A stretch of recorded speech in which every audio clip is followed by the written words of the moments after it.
স্বাগত প্রিয় দর্শক, চলুন সবাইকে নিয়ে শুরু করি বন্ধু তোমারই খোঁজে অনুষ্ঠানের আরও একটি নতুন পর্ব। ইভান সাইর আপনাদের সাথে আছি এবং আজ আমরা যে মানুষটির বন্ধুত্বের গল্প আপনাদের সামনে উপহার দিতে চাই, সে মানুষটি আসা মাত্র আমি জানি সবার মুখেই হাসি ফুটবে, কারণ সেই মানুষটি 4 দশক হয়ে গেল অভিনয়কে ভালোবেসেছেন, অভিনয়ের সাথে আছেন এবং আমাদেরকে তিনি অসংখ্য জনপ্রিয় সব কাজ উপহার দিয়েছেন। চিরসবুজ অভিনেতা তিনি, মঞ্চ, টেলিভিশন এবং চলচ্চিত্রের পরিচিত মুখ, নির্মাতাও বটে। আমাদের সবার প্রিয় অভিনেতা আজিজুল হাকিম। চলুন দর্শক, আমন্ত্রণ জানাই এই প্রিয় মানুষটিকে। স্বাগত। কেমন আছেন ভাইয়া? আমি খুব ভালো আছি। আপনি ভালো আছেন? খুব ভালো আছি। আমি একটা কথা বলছিলাম যে আমি না, শুধু পুরো বাংলাদেশ বিশ্বাস করে যে একজন আজিজুল হাকিম চিরসবুজ মানুষ, এবং আমি একেবারে নিশ্চিত এই কথাটা যে এখন যারা টেলিভিশন স্ক্রিনের সামনে আপনাকে দেখছে, যখন থেকে দেখতো, আমি যদি ভুল না করি 81, একই রকম দেখছে। এই রহস্যটা কি? রহস্য মানুষের ভালোবাসা, ভালো লাগা, আর একটু সচেতনভাবে চলার চেষ্টা করা, আর কিছুই না। চমৎকার ভাইয়া।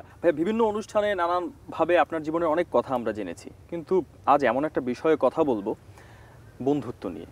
আপনার জীবন জুড়ে যে বন্ধুরা ছিল, সে বন্ধুদের কথাগুলো আমরা শুনতে চাইবো। একদম ছোটবেলার কথা শুনতে চাই। তখন হয়তো বোধের জায়গা থেকে বন্ধুত্ব না, খেলার সাথী বা সহপাঠী, সেই সময়ের কথা শুনতে চাই। কারা ছিল বন্ধু আপনার? স্কুলে যখন যাওয়া শুরু করি, আসলে বন্ধুত্বটা সেই সময় থেকেই শুরু হয়। একই ক্লাসে আমরা যারা পড়েছি, অনেকের কথা মনে নেই, কিন্তু তাদের ভেতর থেকে একজন বন্ধু ক্লাস 1 থেকে শুরু করে এখনও পর্যন্ত সেই একজন বন্ধুই আছে। কিন্তু পরবর্তী সময়ে ক্লাস 2, 3 বা জুনিয়র সেকশনে যখন উঠলাম, ক্লাস 5 থেকে এসএসসি পর্যন্ত, সেই সময় আরও অনেক বন্ধু আছে। তারা বিভিন্ন সময় মানে বিভিন্ন জায়গায় তারা এস্টাবলিশড। তো ক্লাস 1-এর যে বন্ধু, সে বন্ধু সৌভাগ্যক্রমে আমার এই মিডিয়াতেই কাজ করে। আচ্ছা আচ্ছা। সেই বন্ধুটি হচ্ছে সালাউদ্দিন লাবলু। মানে লাবলু ভাই আপনার একদম আমার ক্লাস 1-এর বন্ধু। হ্যাঁ, ক্লাস 1-এর বন্ধু। ক্লাস 1 থেকে দুজনেই চিরসবুজ। মাঝখানে ইন্টারমিডিয়েট পড়ার সময় লাবলু থেকে গেল যশোরে, আর আব্বার চাকরি সূত্রে আমাকে চলে আসতে হলো ঢাকায়। তো এই 2 বছরই শুধু ওর সঙ্গে আমার গ্যাপ। তারপরে ইন্টারমিডিয়েট পড়ার পরে ও ঢাকায় চলে আসলো। তারপরে একসাথে আমরা থিয়েটার করা শুরু করলাম। তারপর তো পরের ইতিহাস তো সবাই মোটামুটি জানে। আমি অন্য বন্ধুদের কথাও একটু মনে করাতে চাই। হ্যাঁ, অন্য বন্ধুদের মধ্যে আমার স্কুলের জুনিয়র সেকশনে আরও অনেক বন্ধু আছে। এর মধ্যে নাজমুল, ঢাকাতে ব্যবসা করেন উনি। তারপর আছে স্বপন, ও ইঞ্জিনিয়ার, একটি ফার্মে চাকরি করে। তারপরে আছে শহীদুল বলে আমার এক বন্ধু ছিল আমাদের স্কুলে। ও সবসময় ফার্স্ট হতো। আমরা খুব ঈর্ষা করতাম ওকে, হ্যাঁ, যে ও কেন ফার্স্ট হবে, হ্যাঁ। এবং আমরা চেষ্টা করতাম যে আসলে ওর কাছাকাছি যাওয়ার জন্য, কিন্তু কোনো অবস্থাতেই ওকে অতিক্রম করতে পারতাম না, শহীদুল। তারপরে ছিল টিপলু বলে আমার এক বন্ধু ছিল, ও কানাডা প্রবাসী। তারপরে আমি ফুটবল খেলতাম স্কুলে। ফুটবল খেলার সময় আমার বেশ কিছু বন্ধু ছিল। এর মধ্যে আনোয়ার, তারপরে মুন্না ছিল গোলকিপার, আমাদের একমাত্র গোলকিপার মুন্না।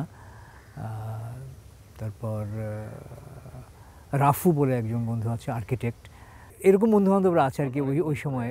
রঞ্জু বলে আমার এক বন্ধু আছে, ও একটি এয়ারলাইন্সে চাকরি করে। তো এই বন্ধুদের সঙ্গে স্কুলে আমাদের অনেক অনেক মজার সেই ঘটনাগুলো একটু শুনবো। আমি একটু হাঁটি। হ্যাঁ, অনেক কথা তো শুনছিলাম। একটু এবার যে স্কুলের সময় যেটা হয়, সবারই কম বেশি দুরন্তপনা থাকে, দুষ্টামি থাকে, স্কুল পালানোর স্মৃতি থাকে, টিফিন পিরিয়ডের পরে ক্লাসে না আসা, বন্ধুদেরকে বিভিন্ন নামে ডাকা, এই দুষ্টুমিগুলো ছিল কিনা আপনার? হ্যাঁ, সেগুলো তো অবশ্যই ছিল। সেগুলো তো মানে ছোটোবেলায় লাইফের একটা পার্ট। তবে একটা জিনিস কি, সেটা হলো যে আমরা ক্লাসের মধ্যে কখনো দুষ্টুমি করতাম না, কারণ ক্লাসের মধ্যে আমরা সবাই খুব সিরিয়াসলি পড়াশোনা নিয়ে থাকতাম। ক্লাস টিচার যখন বেরিয়ে যেতেন, তারপরেও কিন্তু আমরা আরেকজন টিচার আসা পর্যন্ত আমরা একদমই খুব মানে সুশৃঙ্খলভাবে আমরা থাকতাম। তবে হ্যাঁ, আমরা ছোটোবেলায় লাবলু সহ আমরা ওই সময়ে, আমি প্রাইমারি সেকশনের কথা বলি, ক্লাস 1 থেকে ক্লাস 5 পর্যন্ত, এই যে সময়টুকু তো আমার মনে আছে যে আমরা স্কুল ছুটি হওয়ার পরে বাসায় না গিয়ে আমরা কিন্তু দুজন মিলে পাখির নেশা ছিল আমাদের। হ্যাঁ, মানে এই যে চড়ুই পাখি বা এই যে ফিঙে, তারপরে শালিক, এগুলোর পিছনে কিন্তু আমরা দৌড়াতাম। এই যে বিভিন্ন রকমের প্রজাতির পাখি, এই পাখিগুলো আমাদেরকে আকৃষ্ট করতো। এই যে উড়ে বেড়াচ্ছে কাছাকাছি, এই ফড়িং ধরতাম, কিন্তু আমরা দুজনে মিলে ফড়িং ধরতাম। এক ধরনের গাছের এক ধরনের আঠা নিয়ে আমরা পাটখড়ি, লম্বা পাটখড়ির আগায় এরকম আঠা লাগিয়ে আমরা দূর থেকে আস্তে আস্তে আস্তে আস্তে করে ফড়িংয়ের পেছনে যেতাম এবং লেজের সঙ্গে ওই আঠা লাগিয়ে ফড়িংটাতে ধরতাম এবং ধরে কিছুক্ষণ হাতের মধ্যে রাখতাম এবং যে ফড়িংয়ের যে ছটফটানি, এটা আমাদেরকে এক ধরনের আনন্দ দিত। পরে কিন্তু আবার ছেড়ে দিতাম। তো এই জিনিসগুলো ছিল। আর ক্লাস ফাঁকি দেওয়ার বিষয়টা, স্কুল ফাঁকি দেওয়ার বিষয়টা কিন্তু আরও পরে। আমরা যখন ক্লাস 6 থেকে তখন দিয়েছেন? হ্যাঁ, ক্লাস ফাঁকি দিয়েছি। ক্লাস ফাঁকি দিয়ে ছবি দেখতাম। হ্যাঁ, আমাদের খুবই ছবি দেখার খুব নেশা ছিল। আমি, লাবলু, স্বপন, লিটন, হ্যাঁ, আমরা এরা সবাই দেখা গেল যে টিফিন টাইমে ওই বই খাতা নিয়েই বেরোয় যাচ্ছি ম্যাটনি শো দেখার জন্য। হ্যাঁ, 12টার সময় শুরু হতো, 12টার সময় ছবি টবি দেখে আর স্কুলে যাওয়া হতো না, বাসায় চলে আসতাম। আমরা কিন্তু বই পড়তাম প্রচুর। হ্যাঁ, রবীন্দ্রনাথের বই, নজরুলের কবিতা, পাঠ্য বইয়ের বাইরে। হ্যাঁ, আমরা সেই সময় শরৎচন্দ্র পড়া শিখেছি, রবীন্দ্রনাথ পড়া শিখেছি এবং একজন আরেকজনকে আমরা বই বিনিময় করতাম। হ্যাঁ, যে আমি শরৎচন্দ্রের এই শ্রীকান্ত পড়েছি, তুই পড়েছিস? বলে না, পড়িনি। তাহলে নিয়ে যা। হ্যাঁ, রবীন্দ্রনাথের আমি নৌকাডুবি পড়েছি, তুই পড়েছিস? পড়িনি, দে আমাকে। এই যে বিষয়গুলো আমাদের বন্ধুদের মধ্যে ছিল, আমরা আসলে স্কুলের কথাই বলছেন, ওই সময় অভ্যাসটা ছিল। এই অভ্যাসটাই ছিল আমরা। হ্যাঁ, ওই মানে স্কুল ফাঁকিও দিয়েছি, ফুটবলও খেলেছি, পড়াশোনাও করেছি, আবার পড়াশোনার বাইরে বইও পড়েছি। বন্ধুরা মিলে ওই সময় একটা জিনিস হয়, একটুখানি বিপরীত লিঙ্গের মানুষের প্রতি আকর্ষণ তৈরি হওয়া, বন্ধুদের পাল্লায় পড়ে একটু দুষ্টুমি করা, এরকম কোনো গল্প আছে কিনা? মজার ব্যাপার হলো যে আমি যখন ইন্টারমিডিয়েট পড়ি, মানে এর আগে স্কুল জীবনে কো এডুকেশন না থাকার কারণে আসলে মেয়েদের সাথে পড়ার সুযোগ আসলে হয়নি।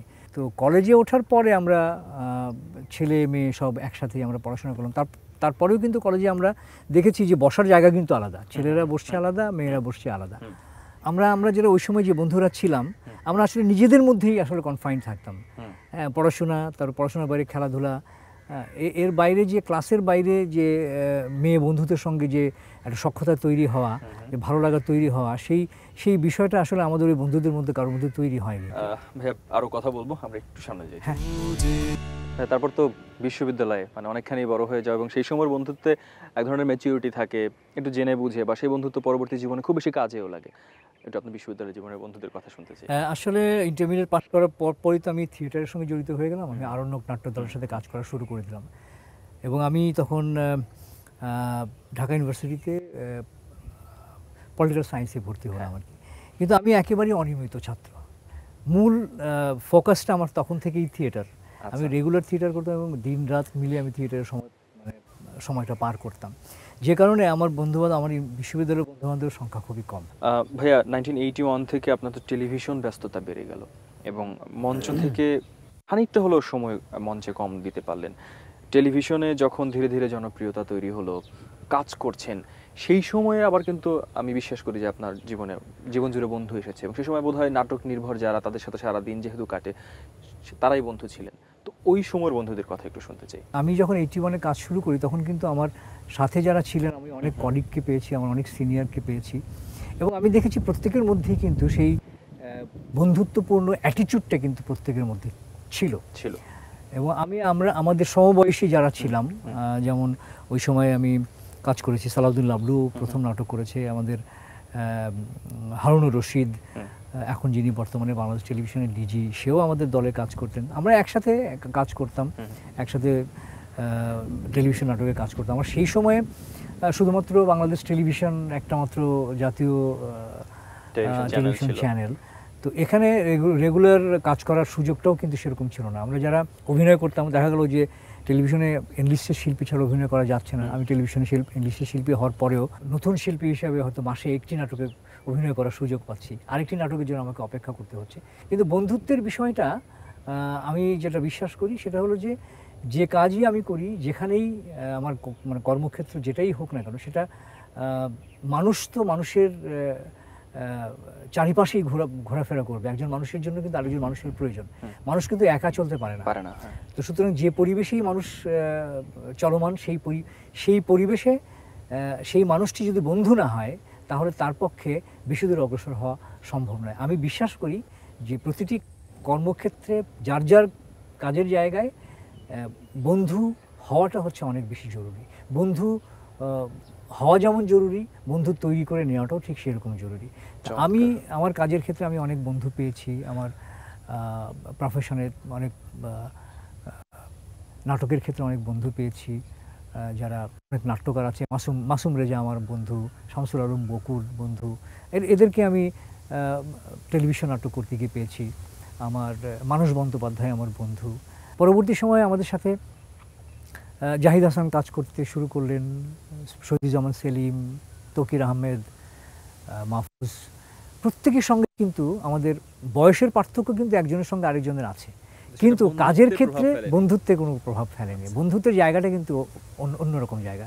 অনেক বন্ধুদের কথা শুনলাম, আরেকটি বড় অংশ নিয়ে কথা না বললে বোধহয় খুব বেশি খালি খালি লাগবে, সেটা হচ্ছে নিজের পরিবার। আচ্ছা। এবং যে মানুষটি আপনার জীবনের সহধর্মিণী, আপনার তার সাথে আপনার বন্ধুত্ব বা তার সাথে বেশ কিছু মধুর ঘটনাও আছে, সেটা কতটা বন্ধুত্বপূর্ণ সম্পর্ক সেটাও একটু জানতে চাই। একটু হাঁটতে কথা। এটাও কিন্তু একটা মানে এর পেছনেও কিন্তু একটা মানে বন্ধুদের ভূমিকা আছে। আচ্ছা, হ্যাঁ, এখানেও কিন্তু বন্ধুত্ব বিষয়টা আছে। আমাদের দুজনের পরিচয় হয়েছে 1989 সালের পহেলা বৈশাখ। মানে আমরা বেশ কয়েকজন বন্ধুবান্ধব মিলে টিএসসিতে আড্ডা মারছি। এর মধ্যে শাহিন, আলফাজ, তারপর শাহ আলম দুলাল, এরকম আরও মানে তাজ, এরকম প্রায় 10-12 জন বন্ধুবান্ধব আমরা টিএসসিতে বসে আড্ডা মারছি। জিনাতও তার 3-4 জন বন্ধুবান্ধব নিয়ে আড্ডা মারছে অন্য একটি জায়গায়। একটি ছেলে এসে বললো যে, ভাই আমরা কয়েকজন বন্ধুবান্ধব মিলে আড্ডা মারছি, আপনার দুজন ভক্ত আছে, আপনি যদি একটু আসতেন, একটা অটোগ্রাফ দিতেন, খুব ভালো হতো। তো আমার এই বন্ধুবান্ধবের এই আড্ডা রেখে আমি ওখানে গিয়ে তাদের সঙ্গে সময় কাটাবো, এটা আমি একটু হেজিটেট করছিলাম। এর মধ্যে থেকে আমার কয়েকজন বন্ধু বললো, যা হ্যাঁ, ভক্তরা অটোগ্রাফ নিতে চাইছে, এটা তো অনেক সৌভাগ্যের বিষয়। তা আমি উঠে এসে তাদের কাছে বসলাম এবং তার মধ্যে 2 জন মেয়ে আর একটি ছেলে। 2 জন মেয়ের একজনের নাম জিনাত, আরেকজনের নাম দীপ্তি। তো 2 জনকে আমি অটোগ্রাফ দিলাম। তো সে সময় তো মোবাইল ছিল না, তো অটোগ্রাফ দেওয়ার পরে 2 জনকেই ফোন নাম্বার দিয়েছি, টেলিফোন নাম্বার। এবং ওরা হলে থাকতো, রোকেয়া হলে থাকতো। তো মাঝে মাঝে ওরা টেলিফোন করতো, দীপ্তিও ফোন করতো, জিনাতও ফোন করতো। তো একটা পর্যায়ে কথা বলতে বলতে আমি আমার ইন্টারেস্টটা কেন যেন জিনাতের দিকে চলে গেল, কারণ ওর সাথে কথা বলছি, ভালো লাগছে। দীপ্তির সঙ্গে কথা বলতে আমার খারাপ লাগতো না, কিন্তু জিনাতের সাথে আমি বেশি সময় কথা বলতাম। আস্তে আস্তে 2 জনের মধ্যে একটা সম্পর্ক তৈরি হয়ে গেল, 2 জনকে ভালোবাসতে শুরু করলাম। এবং একটা পর্যায়ে গিয়ে আমার মনে হলো যে এই মানুষটি আমার জীবনের জন্য অত্যন্ত বেশি প্রয়োজন। এই মানুষটিকে যদি আমি আমার জীবনের জন্য পাই, তাহলে আমার জীবনটি হয়তো আরও অনেক বেশি স্মুথ, আরও অনেক বেশি গোছানো হবে বলে আমার বিশ্বাস। তো পরবর্তী সময়ে ওর সঙ্গে আমার জীবন শুরু হলো, আমরা দুজনে মিলে একসাথে জীবন শুরু করলাম। পরবর্তী সময়ে আমাদের একটি সন্তান হলো, আমার মেয়ে হলো। এবং এই মেয়েটিকে ঘিরে আমাদের যে ভালোবাসা, ভালো লাগা, এই বন্ধুত্বের জায়গাটা আরও অনেক বেশি অটুট হলো আর গাঢ় হলো।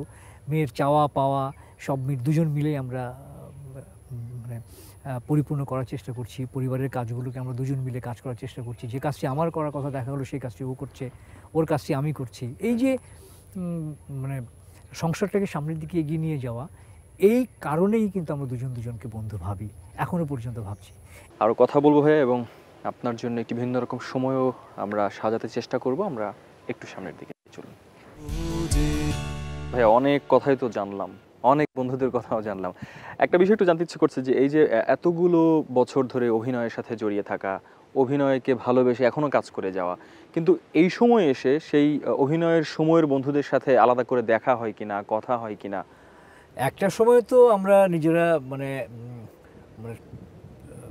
মোটামুটি বলা যায় সারাদিনই আড্ডা মারতাম থিয়েটারের প্রয়োজনে। তো সেই সময়টাতে হয়তো আমরা স্টুডেন্ট ছিলাম, অফুরন্ত সময়। তারপরে পারিবারিক সময় আমরা প্রত্যেকেই বিয়ে শাদী করেছি, ছেলে মেয়ে হয়েছে, সাংসারিক জীবনে ঢুকেছি, আমাদের কাজের জীবন তৈরি হয়েছে, প্রফেশনাল যে জায়গাটা সেটা তৈরি হয়েছে। সবাই আলাদা আলাদাভাবে প্রচণ্ড ব্যস্ত, কিন্তু তারপরেও সেই পুরনো যারা থিয়েটারে একসাথে কাজ করেছি সেই বন্ধুদের সঙ্গে অনেকের সঙ্গে আমার যোগাযোগ হয়। সেটা খুবই মানে অনুষ্ঠান নির্ভর, সামাজিক আচ্ছা, অনুষ্ঠান আচ্ছা, ছাড়া হ্যাঁ, হ্যাঁ। হয়তো কোনো বন্ধুর মেয়ের বিয়েতে আমরা হাজির হচ্ছি, বা আমার কোনো ছেলের জন্মদিন বা মেয়ের জন্মদিনের প্রোগ্রামে আসছে, বা এমনি এছাড়াও অন্য কোনো গ্যাদারিংয়ে হয়তো দেখা সাক্ষাৎ হয়। রেগুলার যে দেখা সাক্ষাৎ হতো সেরকম সুযোগটাও হয়তো হয় না। সুযোগটা খুব কম হয় আর কি। তারপরেও আমরা যারা খুব কাছের বন্ধু ছিলাম তারা সবাই চেষ্টা করি যে অ্যাটলিস্ট আমাদের মধ্যে যাতে যোগাযোগটা বা দেখা সাক্ষাৎটা নিয়মিত হয় আর কি। এর মধ্যে দুলাল আছে, সালাউদ্দিন লাবলু আছে, এর মধ্যে মান্নান হীরা আছে, এর মধ্যে আবদুল্লাহিল মাহমুদ আছে, ফয়েজ জহির আছে, অনেকেই আছে। আচ্ছা, কখনো কি ভাই এমন হয় না যে কোনো ধরনের পরিকল্পনা ছাড়া হুট করে অনেকের সাথে দেখা হয়ে যায়? এমনটা হয়েছে কিনা, হলে কেমন লাগে? হ্যাঁ, সেটা তো হয়ই। হয়তো দেখা গেলো যে আমি কোথাও গিয়েছি যেখানে তাদের আসার কোনো সম্ভাবনাই নেই, দেখা গেলো যে হঠাৎ করে সেই জায়গায় সেই বন্ধুটিকে দেখতে পেলেন? দেখা হয়ে গেল, ভালোই লাগে। অনেকদিন পর দেখা হয়ে যায়। আমার আপনার কথা শুনে যেটা ইচ্ছে করছে এখন সেটা হচ্ছে যে সেই সময়টা আপনার কেমন লাগে সেটা একটু দেখতে ইচ্ছে করছে। আর তাই আপনাকে না জানিয়ে আপনার একজন বন্ধুকে আমরা আমন্ত্রণ জানিয়েছি। সে যদি এখন আসে কেমন লাগবে আপনার? যদি আসে সেরকম কোনো বন্ধু, তাহলে তো আমার কাছে খুবই ভালো লাগবে। আমাদেরও ভালো লাগবে, কারণ সে যেমন আপনার খুব কাছের বন্ধু, প্রিয় বন্ধু, এবং তিনি আমাদের একজন প্রিয় মানুষও। তিনি আমাদের একজন সবার প্রিয় অভিনেতাও বটে। আমরা একটু তাকে ডেকে নেই এবং দেখি যে তিনি আসার পর পরিবেশটা কেমন হয়। Please welcome.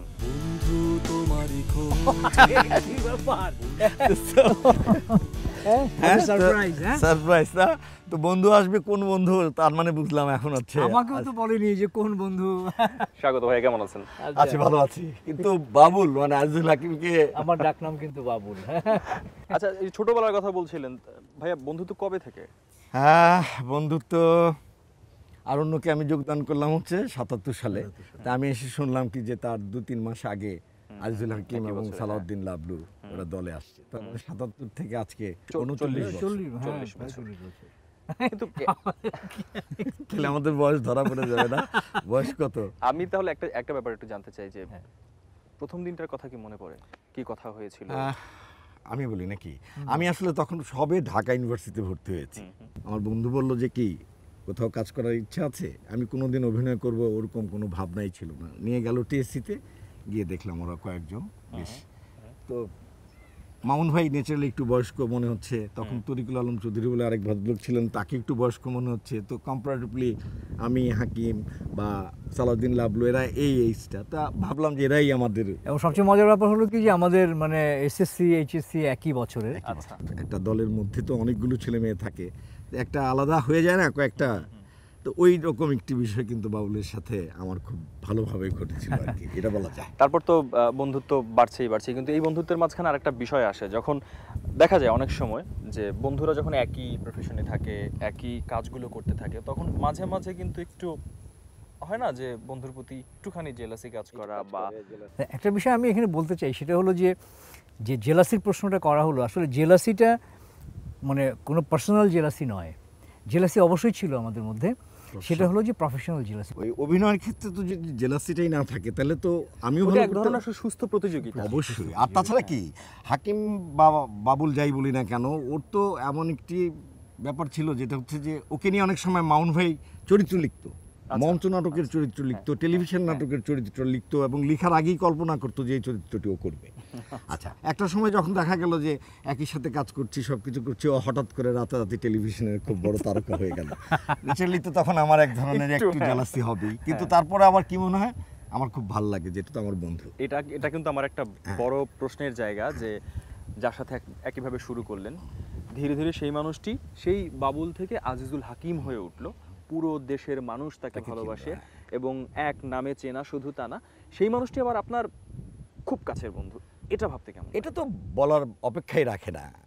শুধু আজকে কেন, আরও 20 বছর আগে যখন একেবারেই তারকা, যখন সারা দেশ ওকে চেনে, আমি তো নিজেকে একটা প্রাউড ফিল করি যে আমি, আমার বন্ধু হচ্ছে আজিজুল হাকিম। ভাইয়া, একটা বিষয় একটু আমার এই প্রসঙ্গে জানতে ইচ্ছে করছে। আপনি বলছিলেন যে একসময় তো পুরো দস্তুর ব্যস্ত হয়ে গেলেন ভাইয়া, এবং চারদিকে রমরমা, তার নাম ডাক সবকিছু। ওই সময় যেটা হয় যে ওই ব্যস্ততার অজুহাতে ইদানিংকালে আমরা দেখি, আমি যদি আমার জেনারেশনের কথাই বলি, অনেক সময় বন্ধুত্বের বা বন্ধুদের সাথে এক ধরনের দূরত্ব তৈরি হয়। কখনো এমনটা হয়েছিল না, কিনা? এটা এটা এটা একেবারেই বলা বাহুল্য। এটা যদি বলি তাহলে হয়তো নিজের সাথে ইয়ে করা হবে। এটা আমার অন্ততপক্ষে আমার দিক থেকে কোনোদিনই মনে হয়নি যে আজিজুল হাকিম কারণ ও এটাকে প্রফেশন হিসেবে নিয়ে নিল পরবর্তীতে। আমি চাকরিতে চলে গেলাম, তার ফাঁকেও যেটা হয় না যে না ও তো আমার বন্ধু আছি তো, আর এটা কি, তো জানি ওর ব্যস্ততা, প্রতিদিন কাজ করতে হয়, প্রতি সময়ে করতে হয়, তারপরেও যে টানের যে ফিলিংসের জায়গাটা সেটা আমার মনে হয় না একটু কমেছে বলে মনে হয়। চমৎকার। কোনো ইন্টারেস্টিং ঘটনা সরাসরি দুজনার, মানে যেটুকু বলা যায়? ইন্টারেস্টিং ঘটনার কোনো শেষ নেই, অনেক অসংখ্য ইন্টারেস্টিং। বাবুলের কিছু ইয়ে ছিল, মানে কি বলে, ওর ছবি তোলার খুব ইচ্ছে সব, তো তখন তো আমাদের আর্থিক অত স্বচ্ছতাও নাই, তো কোত্থেকে যেন একটা রাশিয়ান একটা ক্যামেরাটার নাম যেন কি ছিল, জেনিথ ক্যামেরা কিনে নিয়ে আসলো, এবং যথারীতি কিন্তু ফিল্ম কেনার মতো কিন্তু টাকা নেই। এখন সবাই ছবি তুলতে চায়, ছবি তুললেন কোথা থেকে তুলবে ফিল্ম, এবং তারপরের কথা হচ্ছে ওটাকে আবার ডেভেলপ করতে হবে, এটাকে প্রিন্ট করতে হবে। তো তখন 10 টাকা 8 টাকা 9 টাকা দিয়ে রিফিল পাওয়া যেত। তো রিফিল দিয়ে যখন আমরা নিয়ে আসতাম, যে রিফিল কিনে নিয়ে আসলাম ছবিটা তুলে দে, তো ওর প্রথম কথা ছিল ছবি না উঠলে কিন্তু আমাকে আবার ধরতে পারবে না। তো ওর থেকে শুরু হয়ে গেল যে ও হাকিম ছবি তুলতে, সেটা পাওয়া যাবে না, এটা পাওয়াই যাবে না। ও প্রথম একটা সাইকেল নিয়ে আসতো, সাইকেলটা চেঞ্জ করে আমরা মোটরসাইকেল কিনলাম। ও মোটরসাইকেল নিয়ে আসে, আমি মোটরসাইকেল নিয়ে আসি, আমরা ওই যে একসাথে ওই যে কি বলে ম্যাচ করে ড্রেসও বানাতাম দুইজন বন্ধু, মানে এমন বন্ধুত্ব ছিল। ওইটা কাকতালীয় ভাবে হয়ে যেত আর কি, বলা চলে আর কি। তখন আমাদের অনেক মানে স্মৃতি, অনেক অভিজ্ঞতা আছে। আমরা একসাথে মুক্ত নাটক করতে গ্রামের পর গ্রামে ঘুরে বেরিয়েছি, রাতের পর রাত একসাথে কাটিয়েছি। ইলেকট্রিসিটি নাই, হারিকেনের মধ্যে থেকে আমরা কাজ করছি, থিয়েটার তৈরি করছি, ওই গ্রামের লোকজনদেরকে দিয়ে নাটক তৈরি করছি। সেই জায়গাগুলোতে আমাদের অনেক, কারণ সেই সময় তো আমরা পরিবারের বাইরে থাকার কোনো সুযোগই ছিল না, কিন্তু এই নাটকের সুবাদে কিন্তু আমরা তখন ফ্রিডম, মানে 3 দিন 4 দিন একসাথে বাইরে থাকা এবং সেখানে গিয়ে নাটক নিয়ে কাজ করা, এটা আসলে সত্যিকার অর্থে একটি, মানে কি বলবো, এটা আমাদের জন্য অন্তত সেই সময়টা একটা ব্রাইট টাইম। আর বন্ধু বলতে যে বিষয়টি আসলে মানে বন্ধু তো মানে মেধা, তার ভালোবাসা, ভালো লাগা, পরিবারের সঙ্গে একাত্মতা, সব কিছু মিলিয়েই তো আসলে একটা বন্ধু সারা জীবনের জন্য তৈরি হয়। আমাদের মধ্যে এমন একটা ব্যাপার ছিল যে আমরা অবলীলায় কিচেন রুমে ঢুকে যেতাম, গিয়ে খালাম্মাকে হয়তো বলছি যে খালাম্মা এটা খাবো, বা ও চলে আসলো, মানে যেন পরিবারের আরেকটি সদস্য, একদম সেরকম। এক্স্যাক্টলি এই বিষয়টি আর কি, বন্ধুত্বের জায়গাটিকে আমরা মনে করি এবং ধারণ করি, এটাই হওয়া উচিত বলেও ভাবি। আমরা আয়োজনের একটা শেষ দিকে আছি। সবসময় বলি যে আমাদের এই অনুষ্ঠানটা করার, প্রত্যেকটা অনুষ্ঠানের পিছনে তো একটা উদ্দেশ্য থাকে।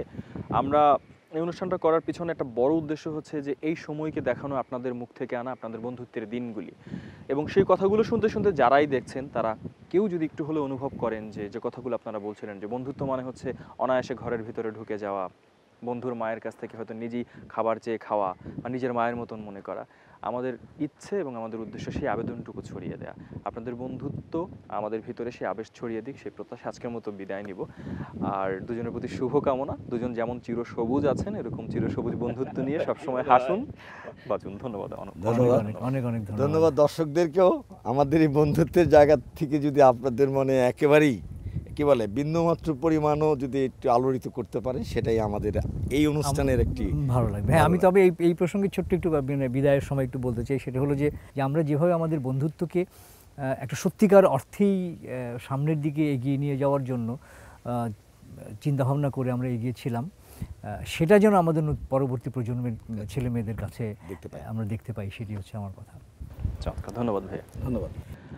বন্ধুত্ব একটা দায়িত্ববোধেরও বিষয়। শুধুমাত্র আমি তোমার বন্ধু হয়ে গেলাম, চলো বন্ধুত্ব করি, তাতে বোধহয় বন্ধুত্ব জমে ওঠে না। বন্ধুত্ব মন থেকে সাড়া পাবার একটি বিষয়। বন্ধুটি কেমন আছে, বন্ধু অসুস্থ যখন তার একটু পাশে থাকা, খোঁজখবর নেয়া, কাজের বাইরেও বন্ধুর সাথে একেবারেই সরাসরি যোগাযোগের মধ্যে থাকা বোধহয় বন্ধুত্বকে আরও বেশি রঙিন করে তোলে, আরও বেশি গাঢ় করে তোলে। সেই বন্ধুত্বের আহ্বানে আজকের মতন বিদায় নিতে চাই। আগামী সপ্তাহে নিশ্চয়ই প্রিয় কোনো মানুষের বন্ধুত্বের গল্প নিয়ে প্রিয় টেলিভিশন চ্যানেল এনটিভির পর্দায় হাজির হব। ততক্ষণ পর্যন্ত ভীষণ ভালো থাকুন, বন্ধুর সাথে থাকুন, বন্ধু হয়ে থাকুন। মনে পড়ে তাই হাতটা বাড়াই, বন্ধু তোমারই খোঁজে।